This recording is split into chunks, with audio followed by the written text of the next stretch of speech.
আমরা আশা করি উচ্চ আদালতে আমরা ন্যায় বিচার পাবো, কারণ 5ই আগস্টের পর বাংলাদেশে ন্যায় বিচারের পথে হাঁটতেছে এখন। কারণ আইনের জন্য মানুষ না, মানুষের জন্যই আইন। এই যে বর্তমান তত্ত্বাবধায়ক সরকার বৈষম্যহীন কিনা এটা প্রমাণিত হবে এই মামলার মাধ্যমে।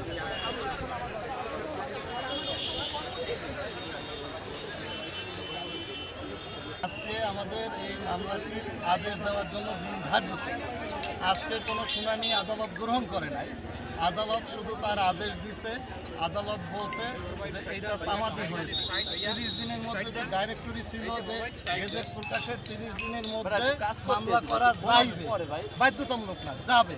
কিন্তু আদালত এটাকে হয়তোবা ম্যান্ডেটরি হিসাবে গ্রহণ করছে। আদালত বলছে যে আমি এই পর্যায়ে মামলাটি গ্রহণ করতে পারলাম না। সুতরাং আমাদের উচ্চ আদালত আছে, আপিল ট্রাইব্যুনাল আছে, আমরা সেইখানে যাব।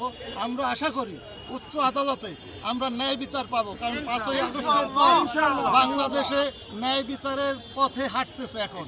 কারণ আইনের জন্য মানুষ না, মানুষের জন্যই আইন। কিন্তু আদালত হয়তোবা অনুধাবন করে নাই। তারপরেও আমরা বিচারের প্রতি সম্মান জানিয়েছি।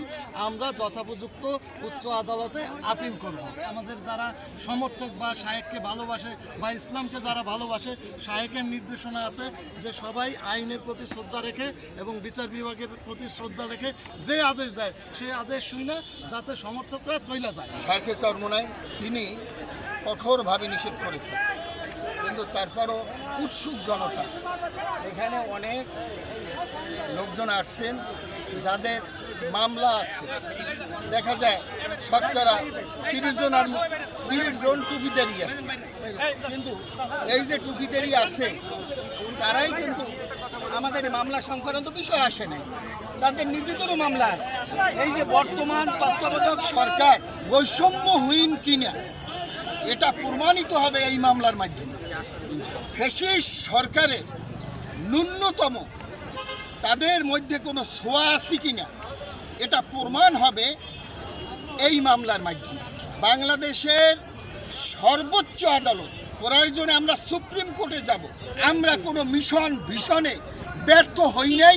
ইনশাআল্লাহ আমরা ব্যর্থ হব না, পরাজিত হব না, অপরাজিত থাকব ইনশাআল্লাহ। আমরা এখানে আমাদের সাবমিশন দিয়েছি, আমাদের যে আইনি যুক্তি আমরা এখানে পেশ করেছি সেটা হচ্ছে 38 ধারায় বলা আছে যে মামলা করা যাবে, 30 দিনের মধ্যে মামলা করা যাবে, কিন্তু মামলা করতে অবশ্যই করতে হবে। এই ধরনের কোনো বিধান, কোনো নির্দেশনা 30 দিনের মধ্যে করতে হবে এই বিষয়টা কিন্তু আইনের মধ্যে নাই। বান্ডেল থাকলে প্রতি সেনমানিতে টাকা বাঁচবে। বিকাশ সেনমানি বান্ডেল কিনে জিতুন প্রতি লেনদেনে। তো আমরা এটা বলেছি যে এটা জজ সাহেবের এখতিয়ারে ছিল, তার জুরিসডিকশনে ছিল, উনি চাইলেই মামলাটাকে গ্রহণ করতে পারতেন এবং সে ধরনের আমরা সাবমিশন দিয়েছি। কিন্তু লার্নেড কোর্ট আসলে আমাদের মনে হয় বাস্তবতা এবং আইনের যে বিষয় আছে, আইনি বিষয়টা ভালোভাবে অনুধাবন না করেই আজকের এই আদেশ দিয়েছেন। এই আদেশে আমরা সবাই ব্যথিত এবং সংক্ষুব্ধ। তো যেহেতু আমাদের আইনি কাঠামোর মধ্যে আমাদের চলতে হবে, তো আমরা এই আইনকে তার আদেশকে চ্যালেঞ্জ করে আমরা নির্বাচন অ্যাপিলেট ট্রাইব্যুনালে আমরা যাব। নির্বাচন অ্যাপিলেট ট্রাইব্যুনাল সহ উপযুক্ত আদালত আছে বাংলাদেশ সুপ্রিম কোর্ট, সেখানেও প্রয়োজনে আমরা সেখানে যাব এবং আমরা আশা করছি আমরা এই বিচার পাবো।